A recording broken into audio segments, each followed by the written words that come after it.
जैसा कि आप थंबनेल से समझ ही गए होंगे कि मैं आज कहाँ जा रहा हूँ। जी हाँ, बिल्कुल सही। मैं आज अंजन धाम जा रहा हूँ, जो गुमला से 15 किलोमीटर दूर है। वहाँ पे बजरंगबली का जन्म स्थल है। ऐसा माना जाता है कि अंजनी माँ ने बजरंगबली को वहीं जन्म दिया था। वास्तव में बहुत ही छलांग है, ये पर्वत है जैसा कि आप देख रहे हैं ना।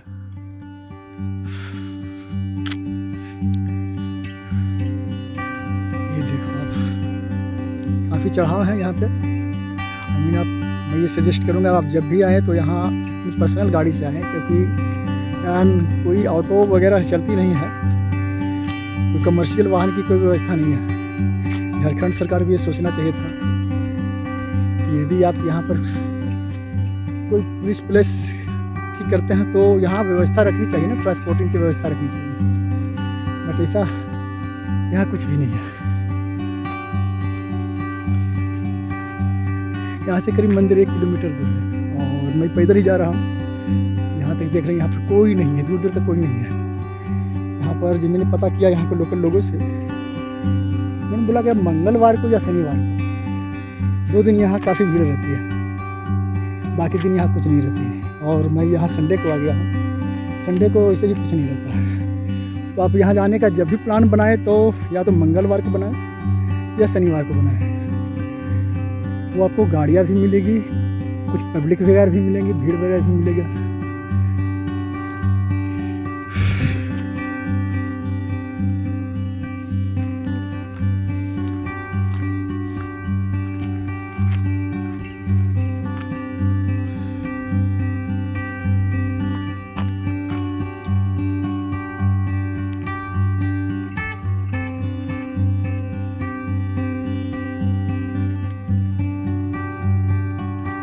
काफ़ी ही मनमोहक दृश्य यहाँ का।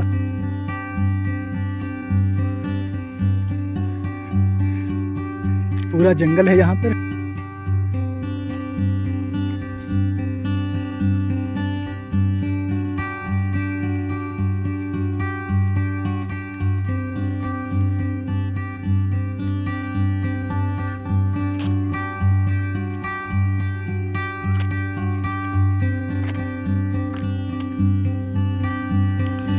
फाइनली हम लोग अंजन धाम पहुँच चुके हैं। ये उसका प्रवेश द्वार है।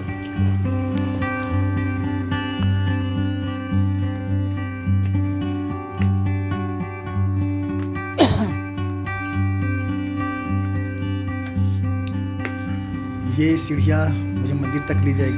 मंदिर में जाने के लिए सीढ़ियों से हमें होकर जाना पड़ेगा। तो थोड़ा सा ज़्यादा तो नहीं, बस थोड़ा चढ़ाव है बस धीरे धीरे हम लोग वहाँ पहुँच जाएंगे।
सीढ़ियाँ काफ़ी चढ़ाव है। मैं तो चढ़ते चढ़ते थक गया हूँ अब। तो भगवान का दर्शन करना है तो इतना तो कष्ट करना ही पड़ेगा।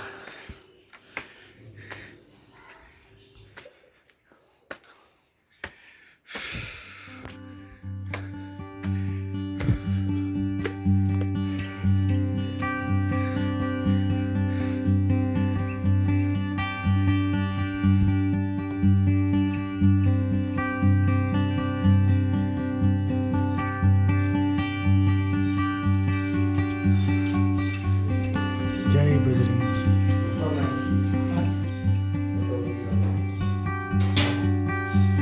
वो तो मना है।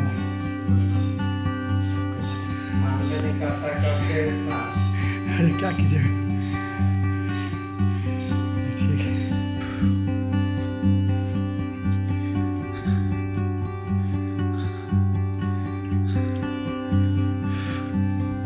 क्या नजारा,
वीडियो बना लेते हैं।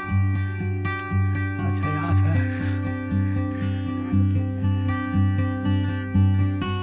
अंदर जा सकता है।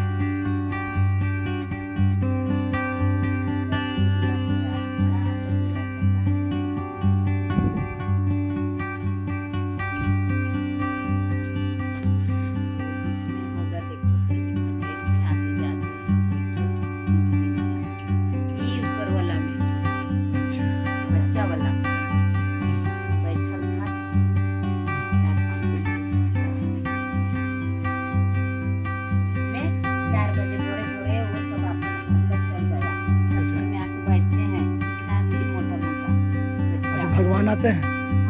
वही ना है शेष नाग महादेव। अच्छा और यहाँ पर मंदिर है। नीचे उस साइड है बजरंगी का। ये तो बजरंग बली का यहाँ देखे हम। हाँ और नहीं, उधर उतरोगे तब पिछले से हाँ वो दो रास्ता आते हैं इधर। मंदिर से नीचे जाओगे ना, इधर से ऐसे फिर वैसे वैसे। अच्छा ठीक है। इन्होंने बताया कि नीचे मेन गुफा है जहाँ पे बजरंगबली का जन्म हुआ था। मैं जहाँ पहले गया था जो मंदिर में, वो मंदिर सिर्फ बजरंगबली और अंजनी माता का मंदिर है, और मेन गुफा जहाँ की जन्म स्थली है, जहाँ की बजरंगबली का जन्म हुआ था, वो गुफा नीचे है।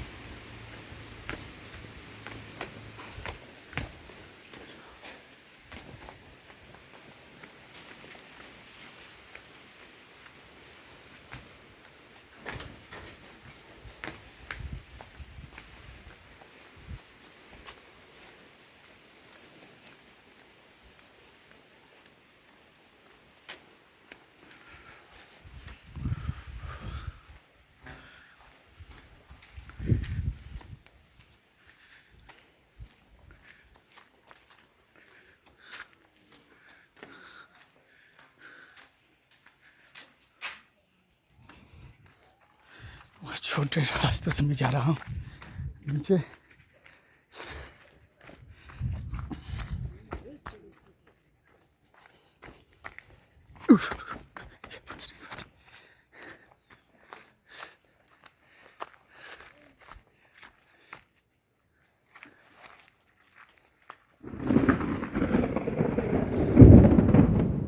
शायद बारिश होने वाली है, यहाँ बादल गरज रहे हैं, मुझे जल्दी जाना होगा।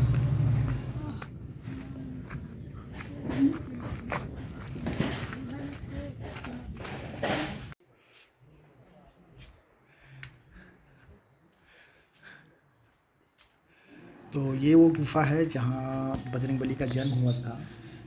चलिए अंदर चल के देखते हैं। ये शायद आपको साफ साफ दिख रहा है कि नहीं दिख रहा है, अंदर काफ़ी अंधेरा है। ये सामने बजरंगबली अंजनी माता है और बजरंगबली का मूर्ति है, अंधेरे के कारण साफ साफ नहीं दिख रहा है।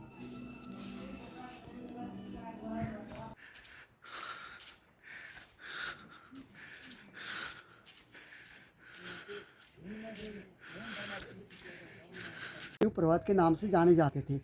अंजना प्रदेश भी है, सुमेरु पर्वत भी इसी को कहते हैं। और ये बस्ती जो नीचे पड़ी आंजन नाम के बस्ती जो है माँ अंजनी के नाम से ही ये गांव जो है सो पड़ी सो आंजन नाम के गांव है नीचे, और उसी गांव के एरिया में पड़ती है, क्षेत्र में पड़ती है, इसलिए जो है सो इसको आंजन पहाड़ भी बोले जाते हैं।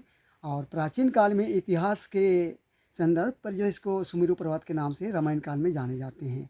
और माँ अंजनी इसी गुफा में रहती थी, और इसी गुफा में रहती थी। पहाड़ों में अनेकों गुफा है, पर जैसे इस गुफा में माँ के स्वरूप जो मिली बाबा बजरंग बाली जी को गोद में ले करके, इसलिए मानना है कि इस गुफा में माँ अंजनी रहती थी और इसी गुफा में जन्म दिए हनुमान जी को, और यही हनुमान जी की जन्म स्थली है।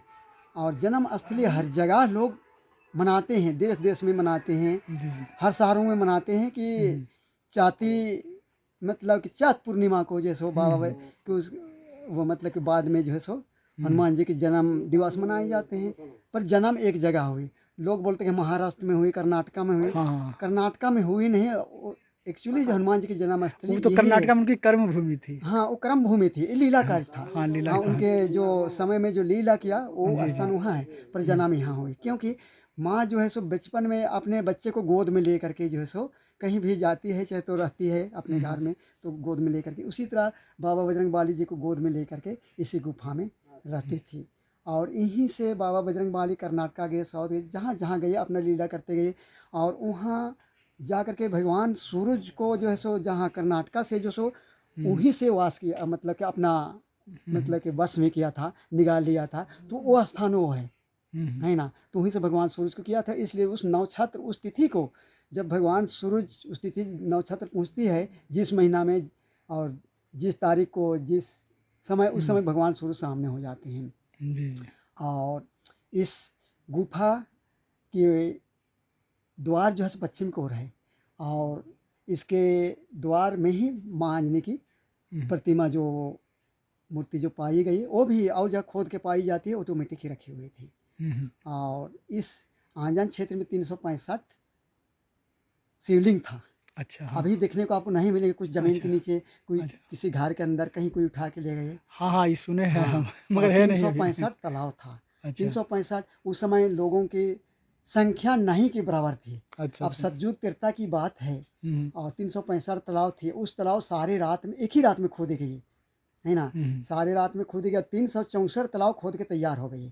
और 365 तालाब में सिर्फ एक तालाब जो से नीचे गांव पहाड़ के किनारे जो है, वो तालाब का अभी भी बेस जो है सो अभी भी है, अधूरा रह गई है। क्योंकि सुबह होने के बाद में जब मुर्गा जब आवाज़ किए, जंगल के मुर्गा चाहे तो कोई भी मुर्गा, तो वो सुबह हुआ बोल के छोड़ दिया। और 365 महुआ के पेड़, जहाँ जहाँ तालाब वहाँ महुआ की पेड़ भी था। और अभी भी अधूरा तालाब के पास भी महुआ के पेड़ हैं। अच्छा। हाँ, और वहाँ आंजन गांव के किनारे एक धरोहर नदी जो बह रही है, पश्चिम की ओर से पूर्व की ओर जा रही है। और वहाँ एक शिवलिंग, ऐसे शिवलिंग है 365 में से में एक जो है सो पंचमुखी महादेव जी बोलते हैं। अच्छा। वो आम के पेड़ के ठीक पश्चिम की ओर ही है, वहाँ गांव के पूरा बोर। और वहाँ नदी की उत्तर की ओर एक धरोहर नदी जो बह रही है गांव के उत्तर की ओर, उससे नदी के उत्तर की ओर रामायण बगीचा करके नाम है जगह। अच्छा। जहाँ जैसे आज बच्चों को हमने शिक्षा दीक्षा के लिए पाठशाला चाहे तो स्कूल जो भेजते हैं, उसी तरह पहले वहाँ शिक्षा दीक्षा दी जा रहे थे, गुरुकुल जैसे चलाते थे। अच्छा, गुरुकुल जो पहले चलता था। पहले तो गुरुकुल में शिक्षा दीक्षा जंगल में होता था। हाँ, और इस गुफा के पश्चिम की ओर धरोहर नदी जो बह रही है, और दो खड्डा, ऐसे खड्डे नाले जिसको बोलते हैं, उस दो धारा के नाम से जाने जाते हैं। और दो धारा मतलब दो खाई जो निकल करके एक जगह मिल रहे हैं, दो धारा, इससे भी पानी बह रही है, उससे भी पानी बह रही है, दोनों धारा जो जाके एक जगह मिल रही है, वो यहाँ इसी नदी को बोलते हैं, दो धारा नीचे बोलते हैं। पर इस नदी की उद्गम स्थल 3 जगह से हुई है।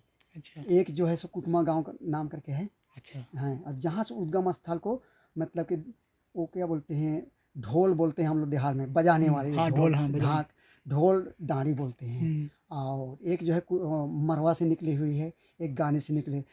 तीन जगह से इसका उद्गम स्थल है, और तीनों जो आ करके एक जगह मिली हुई संगम स्थल एक है, जहाँ तीनों नदियों के तीनों उद्गम स्थल की संगम जो है सो उस जगह बीच वाला जहाँ से आ रही नदी उस जगह जो है सो शिव जी को आपको देखने को प्रतिमा मिलेंगे, है ना।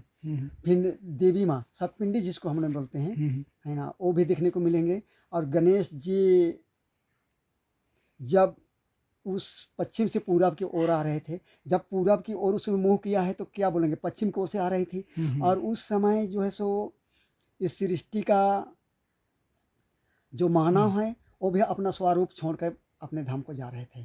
जैसे दिव्य आत्मा जो थे वो छोड़कर अपने धाम जा रहे थे, उसी समय उसी जगह गणेश जी भी पड़ी हुई है। और गणेश जी के गाले में जो है माले के आकार पड़ी हुई है वहाँ भी, जिसको डूमर खुटिया के नाम से जाने जाते हैं, डूमर डांड के नाम से जाने जाते हैं, डूमर कोना के नाम से जाने जाते हैं। और ऐसे इसको डुबडुबिया भी बोलते हैं, पहाड़ के ऊपर ही है। और इस गुफा के ऊपर जो है सो मंदिर जो बनाए गए हैं, ये मंदिर जो है सो ये आंगन है। बजरंग बाली जो है सो कुछ समय के लिए वहाँ खेलते कूदते थे, प्रांगण है। हाँ, तो उसी जगह जो मंदिर जब बनती है तो प्रांगण में बनते, घर के अंदर नहीं बनती है ना। तो वहाँ मंदिर बने हुए हैं। और मंदिर के 50 कदम उत्तर की ओर से नाग गुफा है, जहाँ नाग जी का चित्र है ना। और नाग गुफा के पूरब की ओर एक बट वृक्ष है। बट वृक्ष जहाँ है वहाँ के यहाँ के आदिवासियों ने वहाँ प्राकृतिक पूजा करते थे। ये भी प्राकृतिक ही है, पर आदिवासियों ने पेड़ पौधे की पूजा करते हैं, कोई भी प्राकृतिक पूजा करते हैं। वो सरना स्थली है जहाँ बट वृक्ष है इस साइड में। हाँ, और उससे उत्तर की ओर जाइएगा तो आपको ढीकी खड्ड मिलेंगे। ढीकी खड्ड जहाँ यहाँ के देवी देवताओं ने वहाँ चावल बनाते थे। ढीकी था तो ऑटोमेटिक ही चावल हम बनाएंगे, है ना। और उससे पूरब की ओर चांद गुफा है, जहाँ चांद की और सूरज की जैसो आकार जो है सो उसका चित्र बना हुआ है। वो तो कोई रंग से भी बना हुआ था, सफ़ेद रंग से, चूने से, चाहे तो कोई भी क्या बोलते हैं पोछा करने वाले रंग से। पर वहाँ 2 खाई इतना बड़ा बड़ा है, 2 खाई जो मतलब कि सीलिंग में ही बनी हुई है। वहाँ चंद्रमा और सूरज के, उसको चांद गुफा के नाम से जाने जाते हैं। और उससे साइड में जो है सो एक बड़ी सी चट्टान है। वो चट्टान जो है सो माँ अंजनी को आप जानते हैं कि किसी पुरुष के साथ में रहने रहती है। वो अपना पिता जो बोला था कि अब पुरुष का मुंह नहीं देखना, इसीलिए गुफा में आकर छुपी हुई थी। और वो पुरुष से नहीं बैठ कर अकेले बैठती थी। उस स्थान में है, चट्टान के ऊपर ही है, पर ऐसे प्लेन में है। और उस चट्टान को आज भी आप जाके हिलाएंगे तो हिलेगा, क्योंकि उसमें दिव्य शक्ति जो है सो माँ अंजनी का आत्मा उसमें आज भी बसती है। क्योंकि वहाँ जाके बैठ रही थी, वहाँ मतलब कि चारों तरफ घूमती तरफ जाके बैठ रही थी, इसलिए उसका आत्मा आज भी उसमें बसती है। तभी को उतना बड़ा चट्टानों के हिसाब होगा। अब इसको भी हिला नहीं पाएंगे, यार इसको हिला नहीं पाएंगे, पर उस चट्टानों के हिसाब से होगा। कुंटलों की बात छोड़िए, वो चट्टान आज भी हिलते हैं। क्यों? उसी माँ आदमी की वह आत्मा जो है निवास करती है। और उससे पूरब की ओर जो है सो सिद्धू पार बोलते हैं। अच्छा, सिद्धू पार, जहाँ गाँव के राजा वहाँ रहते थे। और वहाँ एक तालाब था। तालाब के अब सारी जगह से मतलब कि जैसे इस ज़माने जो बदलते गए उस तरह से छोटा सा एक सुराग बची हुई है। और उस सुराग से आज भी दिखने को, उसमें अंदर घुस जाइएगा इतना बड़े मतलब कि बांस के, पूरा बांस भी घुस जाएगी, है ना। और उसमें हम खुद के देखें, किसी का कहा हुआ बात नहीं है। उसमें खखरा जो है, खखरा को कोई जैसे एक क्या बोलते हैं बिल जैसे है, हाँ केकड़ा। और उसी से जो सो मतलब कि भूसा, जैसे हम लोग चावल जब बनाते हैं तो उस जगह जो सो उससे भूसा निकलती है। कहाँ से निकलती है? ये हमारा देखा हुआ है। आज तो नहीं दुखे हैं, लेकिन आज से 15 साल पहले हम देखे हुए हैं। बैल बकरी लाते थे तो हम लोग उससे पानी पीते थे, तो देखे उससे भूसा निकलता है। इस तरह से यहाँ की कहानी है। और यहाँ की पुजारी जो है इस पहाड़ी मंदिर, पहाड़ी गुफा की पहले से ही आदिवासी उरांव लोग के द्वारा ही मतलब कि स्थापित हुआ, स्थापित नहीं, ये जो सो पाई गई है। इसको पाने का कैसे पाया गया कि पहले शिक्षा देते थे मंत्र तंत्र की, तो टाना शिक्षा जो देते थे, टाना विद्या जो पढ़ाते थे, उस समय उन लोग गांव घर में एक दिव्य स्थल बनाते थे पूजा पाठ के लिए। और उन लोग शिक्षा दीक्षा के लिए आज इधर आए, जंगल में आते थे। जंगल में आज पूर्व गए तो कल पश्चिम, तो परसों को दक्षिण, तो उत्तर, इस तरह जाते थे। उसी समय उन लोग ने पाया हुआ इस स्थान को कि माँ यहाँ नहीं रहती है। इस तरह से पाया गया। उसके बाद में धीरे धीरे प्रचलित होते गए। यहाँ जो लोग आ रहे हैं सबके काम पूरा हो रहे हैं। इस तरह होते ही गया और आज भी काम होते हैं और आगे भी काम माँ सबके काम और बाबा बजरंग बाली की आशीर्वाद से सबका काम होते ही रहेंगे। ये ठीक है। जय श्री राम, जय धर्मेश। हम लोग जैसे उरांव पहाड़ लोग हैं, आदिवासी जी, लोग जी, हैं जी। हम लोग। आदिवासी का मतलब जैसे जंगल पहाड़ में रहने वाले हैं, शहरों में हाँ अब जी, तो रहते अब हैं। तो चीज़ खत्म हो गया अब। और जितना भी देवी देवताओं की पूजा जो कर रहे थे, हाँ। आदिवासियों ही कर रहे थे। शिव हाँ। जी का पूजा जितने भी धरती में देवी देवता जो सभी को आदिवासी यहाँ पूजते थे।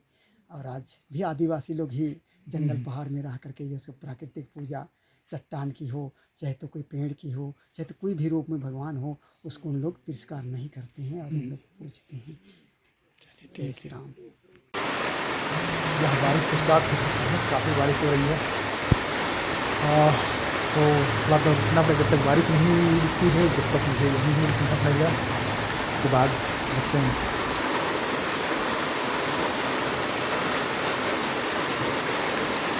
आपको मेरी ये वीडियो कैसी लगी प्लीज़ बताना, लाइक और सब्सक्राइब करना।